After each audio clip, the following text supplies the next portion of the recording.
Kebahagiaan adalah esensi diri manusia. Ia berada di lapisan terdalam, terselubung tubuh yang sangat halus. Ia adalah sifat sejati Tuhan yang bertahta di dalam diri kita. Ia disebut cahaya sejati. Jagat raya ini bermula dari kehendak Sang Hyang Suwung yang misterius. Kehendak itu terereksi melalui sabda ongnya yang mengoyak kehampaan, menciptakan ruang dan waktu, menyebar ke segala arah, dan membentuk pusaran-pusaran energi yang menempati 8 arah mata angin. Di titik pusatnya sendiri, bergetar 2 pusaran energi yang disebut Yang Yin Rahman Rahim atau lanang wadon. 10 pusaran energi itu leluhur Nusantara melambangkan dengan daksara, 10 aksara mistis yang membentuk sekret geometri yang bernama mandala. Melalui aksara itulah kehidupan tercipta. Aksara mistis adalah cikal bakal seluruh penciptaan.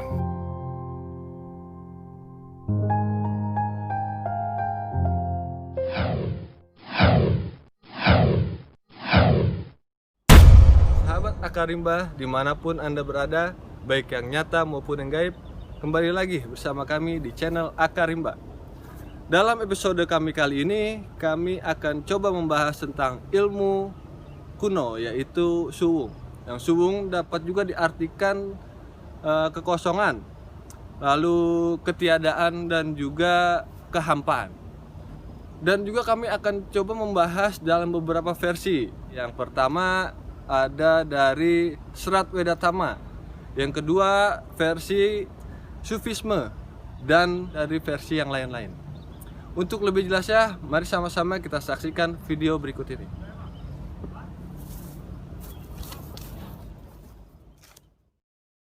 Assalamualaikum warahmatullahi wabarakatuh. Salam sejahtera bagi kita semua. Om Swastiastu, Namo Buddhaya. Sahabat Akarimba dimanapun Anda berada, baik yang nyata maupun yang gaib, video kali ini kami persembahkan tentang ilmu kuno yang luar biasa makna dalamnya. Tentunya dari sudut pandang kami sebagai pemuda yang masih bau kencur dalam hal pengetahuan ilmu kuno ini. Kami sadar betul, sahabat Akarimba lebih tahu dan lebih mengerti. Untuk itu, mohon kiranya sahabat Akarimba berkenan memberikan saran serta masukan yang membangun, agar kami dapat berkarya lebih baik lagi. Dan jangan lupa bantulah kami dengan cara subscribe pada channel kami, agar kami tetap semangat berkarya, membangun dan melestarikan budaya leluhur Nusantara yang terkubur. Nusantara adalah negeri yang didirikan oleh para dewa dan dewata. Negeri kayangan tempat para dewa bertahta, menggoreskan sejarah besar dengan tinta emasnya. Tak mengherankan jika Nusantara menjadi bentangan luas ilmu pengetahuan. Semua itu menyatu dalam bingkai mutiara Nusantara Sakti. Salah satu mahakarya pujangga leluhur tanah air yang telah diwariskan kepada kita, yaitu ilmu purba yang bernama ilmu Suwung. Hampir semua wacana tentang ranah mistik dapat dikatakan sulit untuk dicerna. Bahkan tak jarang, kadar keilmiahannya pun kadang menjadi terabaikan, karena sudah berada di tataran yang lebih tinggi dari akal manusia. Mistik adalah sebuah perjalanan untuk menggapai kebenaran hakiki. Pengalaman mistik seseorang yang sampai pada titik kebenaran mutlak pasti akan melewati tahapan hukum atau aturan-aturan agama manapun. Para pejalan rohani akan bertemu dalam satu titik meskipun di awal-awal perjalanan mereka menggunakan jubah Islam, Kristen, Protestan, Buddha, Hindu, Konghucu, atau kepercayaan lainnya. Mereka yang berjalan dalam perjalanan rohani akan mengalami hal-hal yang mistis dan tidak terduga.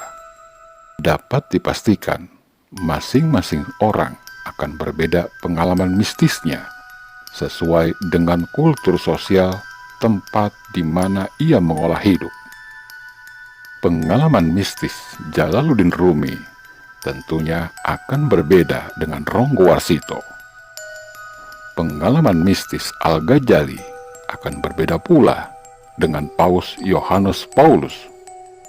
Dan setiap manusia tentu akan berbeda pengalaman mistisnya.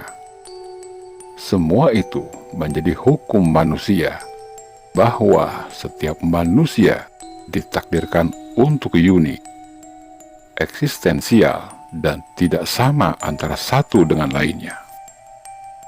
Suwung adalah intisari seluruh ajaran spiritual leluhur Jawa.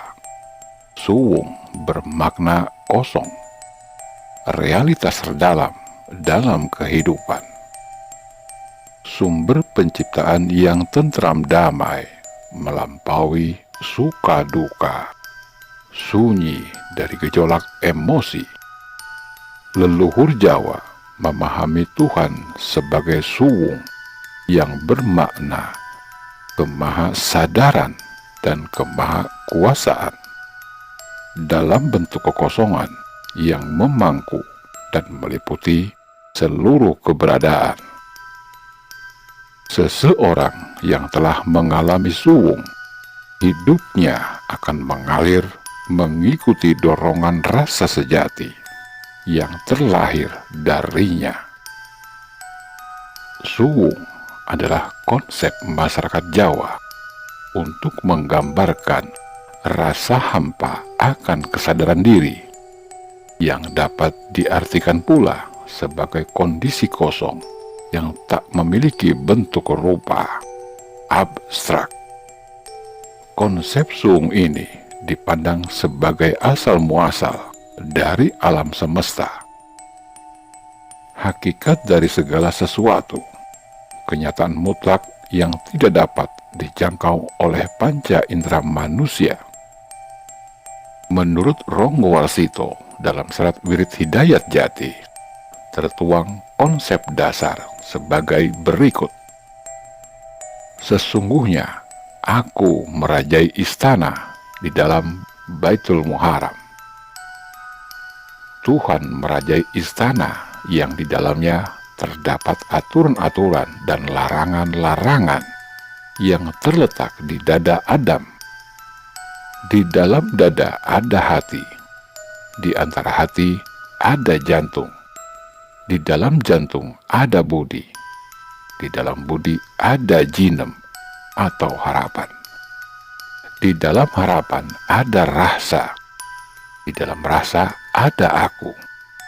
Tiada Tuhan selain aku, zat yang meliputi keadaan hakiki.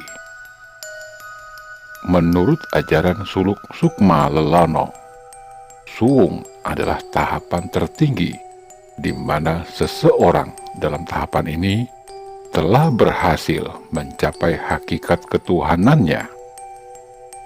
Sedangkan menurut kitab Wedatama, alam terbagi dua, yakni alam yang selalu berubah atau fana, dan alam yang tetap atau abadi.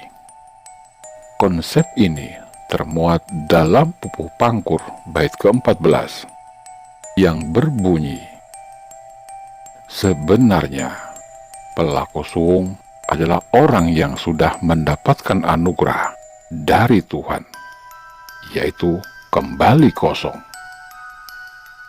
Dia tidak mabuk lagi akan keduniawian yang bersifat kuasa menguasai, kembali ke asal mula dasa karsa itu yang bersemayam di dalam tubuh manusia selaku jagat alit yang menampung seluruh unsur jagat raya.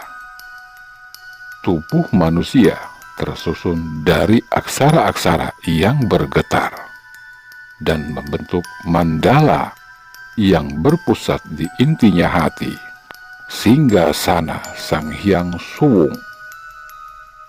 Jika manusia mampu mengendalikan, menyatukan semua aksara yang ada di tubuhnya, lalu mengembalikannya pada Sang Hyang Suwung, maka ia akan menjadi manusia sempurna, insan kamil. Inilah inti ajaran Tantra, ilmu kuno Nusantara, yang diyakini sebagai kalangan ilmu tertua. Salah satu karya mistis yang sangat populer dalam budaya Jawa adalah Serat Dewa Ruci. Di serat tersebut, kita bisa menemukan sebuah proses perjalanan rohani yang luar biasa. Pertemuan eksistensi dengan esensi yang juga dikenal sebagai ngeluruh sarira, yaitu mencair dan melaut. Transformasi Bima ke Bima Suci, atau pertemuan Bima dengan jati dirinya. Dalam hasanah agama, hal ini sebagai pertemuan Nabi Musa alaihissalam dengan Nabi Khidir alaihissalam. Hasilnya adalah kesadaran kosmis, kesatuan lahir batin, awal dan akhir. Seseorang yang berada dalam kondisi suwung, dia mencapai tahapan akhir dalam pengendalian diri yang luar biasa dan mampu mengontrol diri secara sempurna, sehingga ia mengetahui secara pasti kapan ia harus berbuat dan kapan ia harus menahan diri. Kesempurnaan pengendalian diri ini menjadikan dirinya memiliki kemerdekaan yang hakiki atas hidup dan kehidupan. Manusia pelaku suwung mengetahui peran dirinya dalam jagat semesta. Dia mampu menempatkan dirinya secara tepat. Dia menjalin komunikasi yang sangat mesra dengan dirinya sendiri, dengan manusia, tumbuhan, dan hewan, serta alam semesta, dan juga dengan Yang Maha Kuasa. Kekosongan ini membuat dia mampu mengendalikan hawa nafsu, keinginan, dan hasrat ragawi. Manusia suwung seperti ini adalah seorang petapa yang proaktif. Pertapaannya tidak selalu dilakukan di gunung tinggi, belantara sunyi, atau di goa yang gelap gulita. Tetapi di jagat raya yang hiruk pikuk ini pun bukanlah hal yang mustahil dia lakukan.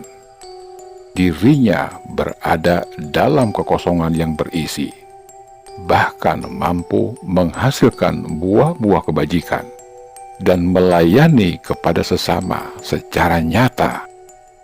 Manusia suwung ini sangat langka, bahkan mendekati titik kepunahan. Inilah yang menyebabkan kenapa akal kita tidak mampu untuk menjangkau, apalagi menceritakan pesona suwung yang memang sangat luar biasa. Begitu luar biasanya, sehingga akal kita tidak akan mampu menuliskannya. Hal ini sepadan dengan apa yang dipikirkan oleh Nabi Musa alaihissalam saat melihat pertanda tajalli ilahi di Bukit Sinai. Nabi Musa alaihissalam jatuh tersungkur, tidak sadarkan diri. Itulah momentum ekstase seseorang hamba dalam mengarungi pengalaman spiritual.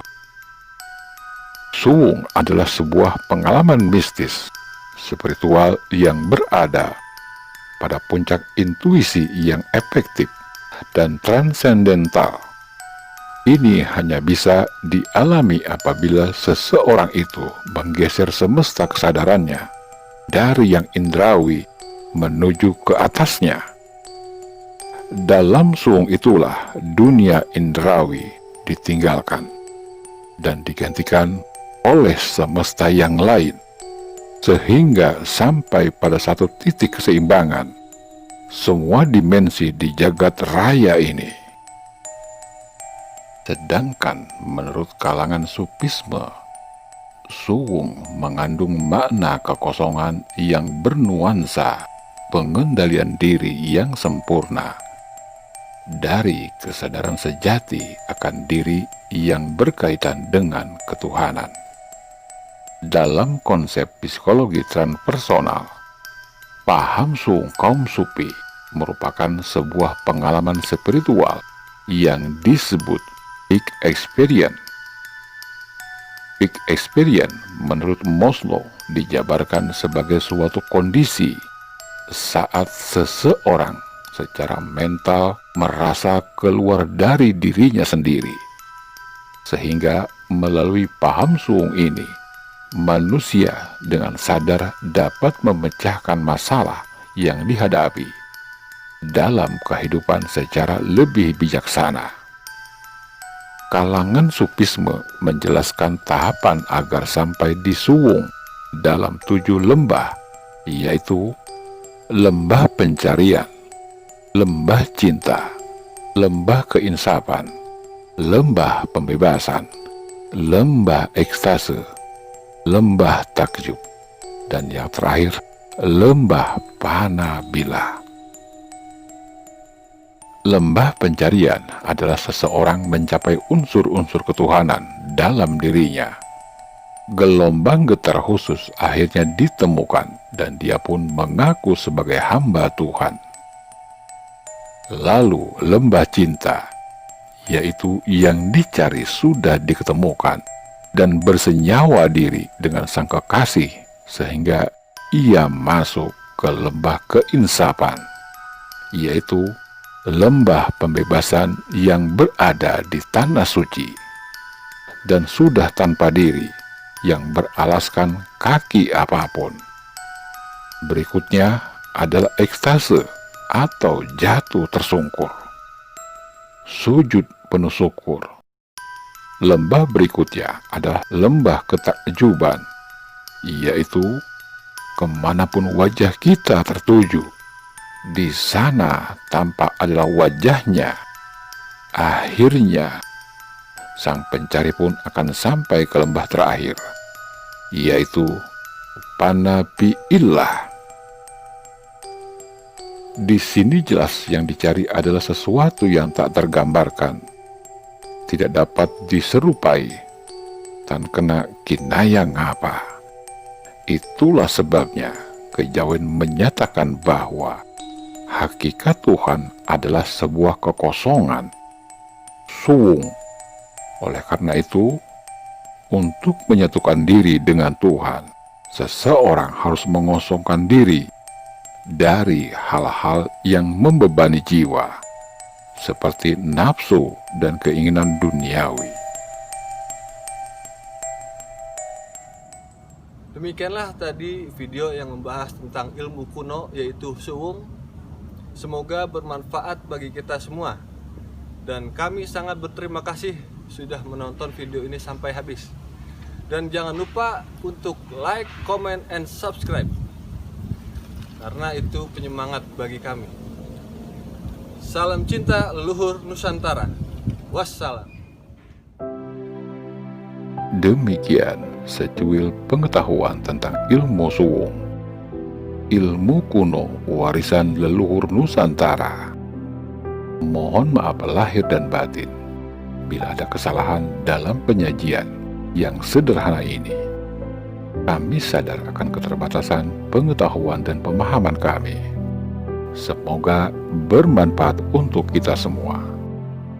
Terima kasih sudah menyaksikan tayangan kami. Mbah Jagat Nurjati mengatakan, Menyepi itu penting, supaya kamu benar-benar bisa mendengar apa yang menjadi isi keramaian. Kosong atau suwung adalah hakikat diri yang tak berhakikat. Ia bukan kehampaan yang tak berujung. Hilangnya rasa, perasaan pun terserap dalam kekosongan ruang. Ia terlepasnya dari segala konsep diri. Ia melenyapkan kemelekatan subjek terhadap objek. Di sana tidak ada pusat, tidak ada tepian, tidak ada kedalaman, dan tidak ada ketinggian. Yang ada hanya kekosongan sejati. Memandang segala sesuatu dari titik kekosongan membuat segala sesuatu terpahami secara terang apa adanya. Pencerahan terlahir, kemelekatan pun terlepas. Lalu munculnya esensi segala sesuatu dengan sendirinya. Hakikat kosong terlihat realita yang sesungguhnya. Wallahu a'lam bishawab. Salam cinta leluhur Nusantara. Wabillahi taufik wal hidayah. Warido wa inayah. Wassalamualaikum warahmatullahi wabarakatuh.